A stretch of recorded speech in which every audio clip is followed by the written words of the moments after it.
So easier than you think. One of the best things about this is it's common sense. What's the problem with common sense? Not so common. Not as many people yelled out as I thought, so I wasn't going to give some swag, but here's some swag. Because common sense isn't common. Common sense isn't common. But we, as a producer, we hope, and this is, the jokes back and forth, I'm sure you've had crew members that you didn't think were so smart. Well, we think the same thing about producers, okay? And the thing is that we can work together and make this stuff work together. So using common sense, all right? Using reasonableness. What are we going to do and think about? Oh. And resources, yes. Lots of resources, okay? Lots of resources. What we're hoping you're going to do after leaving this day is use some of these resources because we're giving you less than 1% of what you need to know. We're hoping to send you in a direction and whet your appetite to go do it, okay, is what's going on. So you use your resources to make this happen. Like Jenny. Sure.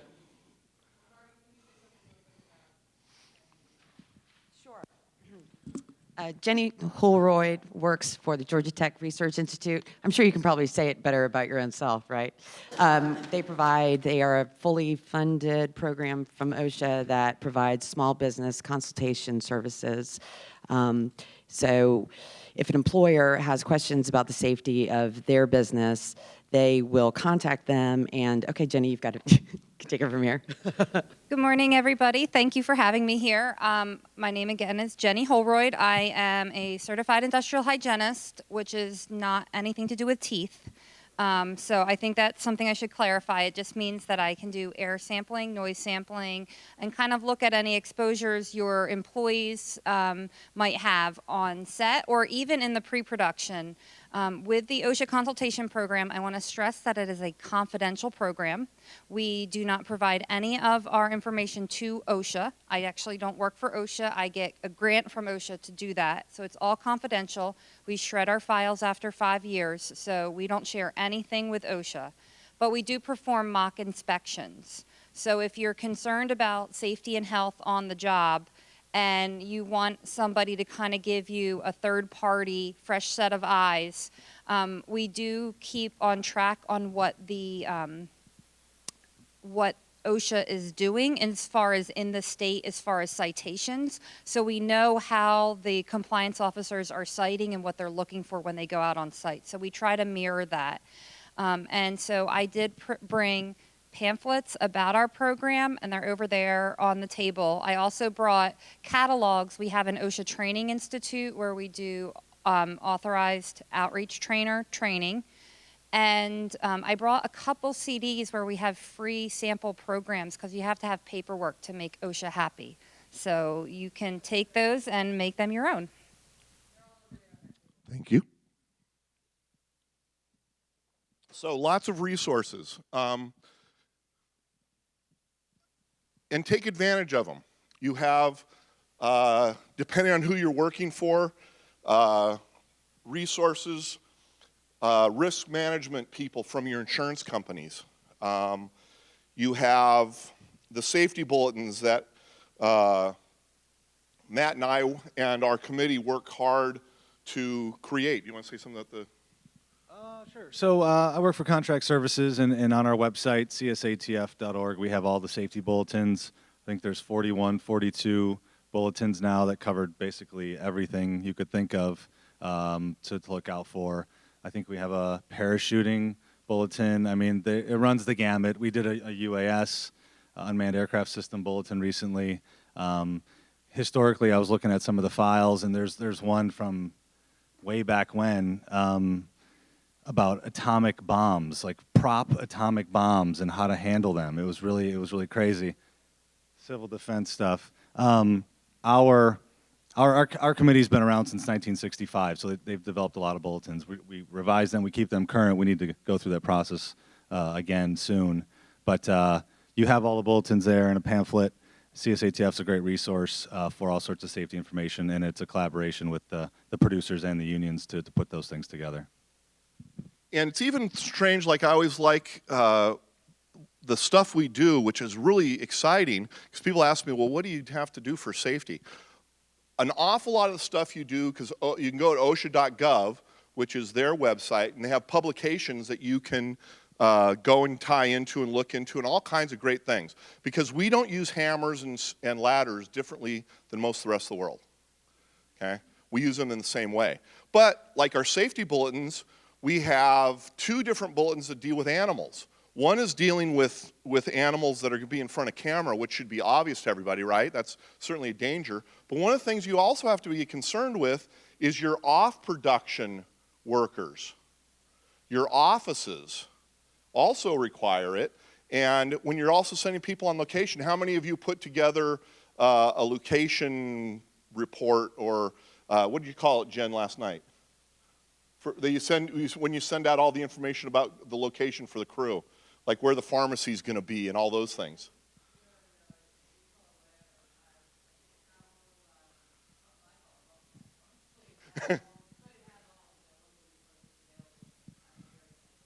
Yeah, and so did a number of years of production, and you go through this thing, they tell you about, what do you think one of the biggest dangers coming out with now, coming to the South, the animal that actually kills the most people is actually, pardon me? Who said mosquito? Mosquitoes are the largest killers of human beings in the world. Mostly because they give you malaria and other fun things, okay? So when you're sitting there and you get the welcome packet for Forrest Gump, and we're sitting there looking through it, and you go, chiggers, okay, I'm from Southern California, what's a chigger? Actually, I did Friday the 13th, part 6 here, so I learned about chiggers then.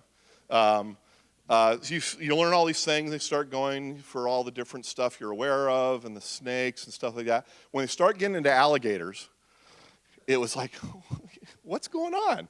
Because we're going to be, if you're in South Carolina, near Beaufort, the lowlands, there's a reason they have all that wonderful seafood, because low-lying water, and alligators like that. Okay? So you had to be aware of those things. So be aware of all the resources, what's available to you, what the kind of things that you can take advantage of. Okay? Any questions? Yeah.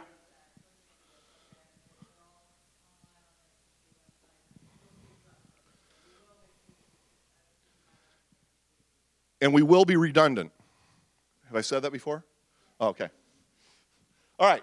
Oh, so one of the resources I found, which we're going to get for everybody, is anybody ever heard of the Event Safety Alliance?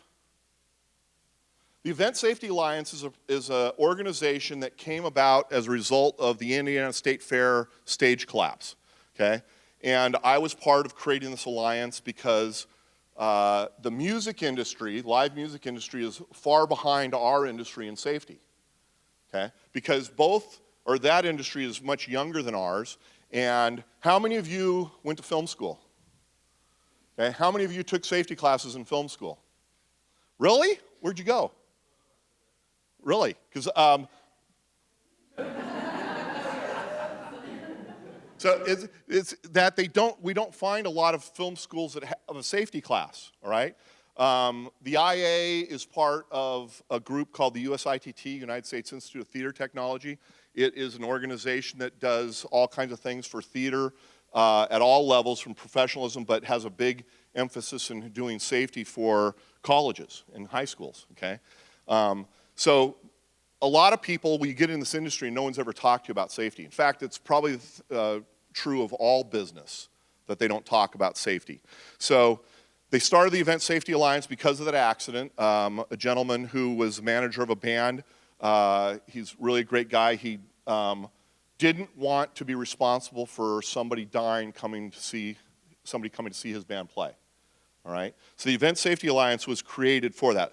Even though it's not for our industry, it is a good resource to figure out how to plan events for different things.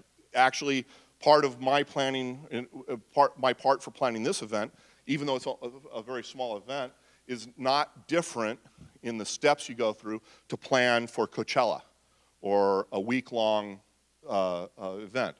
And one of the gentlemen who's vice president, Steve Adelman, he's a lawyer out of Arizona, and the Adelman Law Group puts together this whole thing about venue planning. He represents people all the time, and he has some really wonderful articles that show up in Protocol, which is the ESTA magazine. They show up in all kinds of industry stuff. And Steve has this whole big long thing about how you should be doing things. And one of the things I got from Steve, because Steve's become one of the people I look up to for stuff, is in a lot of this stuff, while we want to follow the law, if you don't know exactly what it is, what people are looking for, OSHA and the courts are usually looking for, is reasonableness. Did reasonable people take reasonable steps to come up with a reasonable conclusion? Okay? Reasonable people take reasonable steps to come up with a reasonable conclusion. And that's what we want to, that's one of the things we want to look for. Anybody else?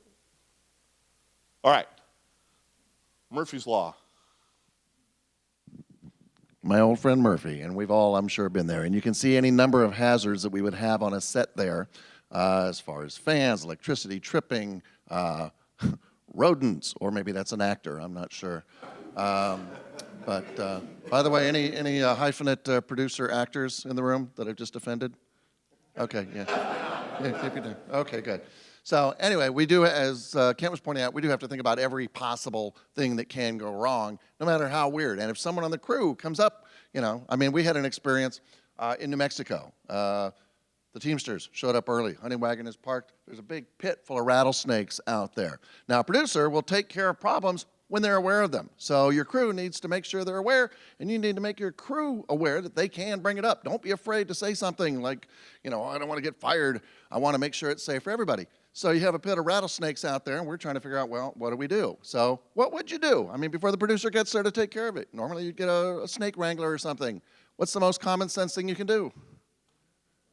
You push in a PA, a local hire, and then that way, once the snakes are fed, everything's good. And then you get a wrangler, and they're gone. So you just have to, kidding, please, no snake haters out there. But you just want to think about what can go wrong and what can I do to fix it. Ladders, I mean, you're a producer, you're walking on set, you see someone standing. Anyone know how high you can go on a ladder? If it's a 10-step ladder, you can go to the 12th step. Think about that one. So this is a 12-step program also.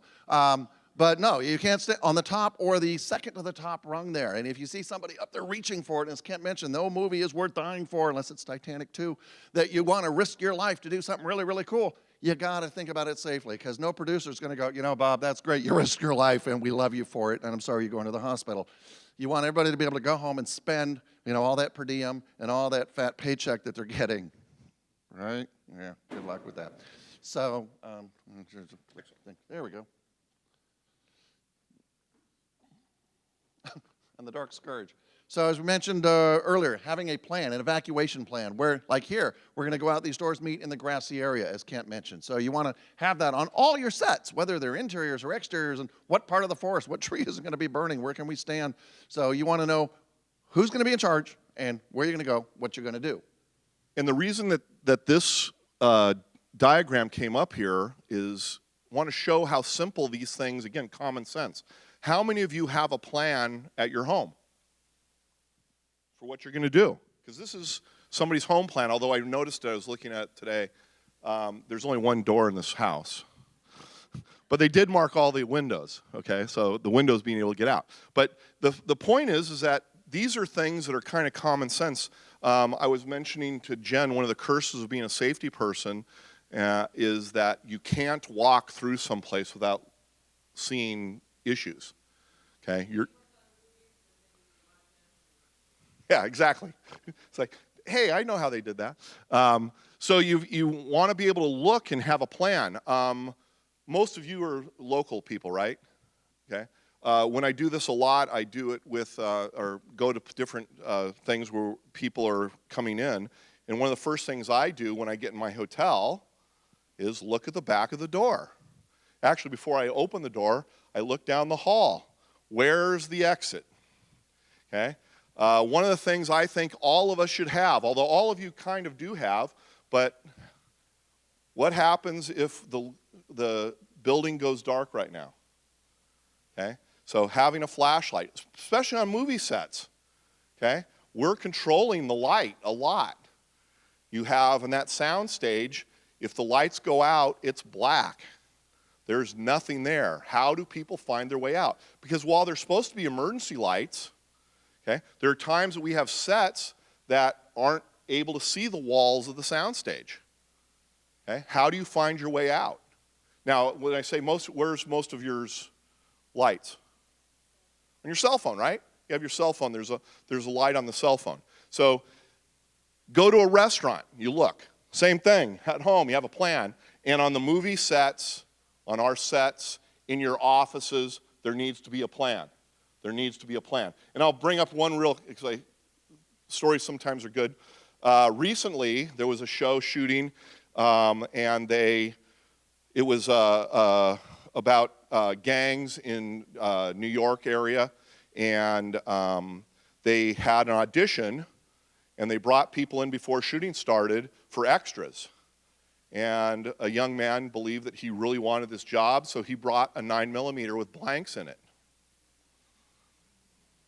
and fired it during his audition. Okay? And think about you in your office, and they're doing auditions down the hall. What do you think when you hear that going off, not knowing that it was going to happen? Okay? So he didn't get the job because it took a while to bail him out. But it's a type of thing that the crew was really, really shook up. The office crew was really, really shook up. And not that they wouldn't be because there was a plan, but it would be less so. If all of a sudden they know what to do in case of that, it would be less so, okay? So you want to be aware of that stuff, okay? You want to be aware of it, all right? Any questions about that? All right, so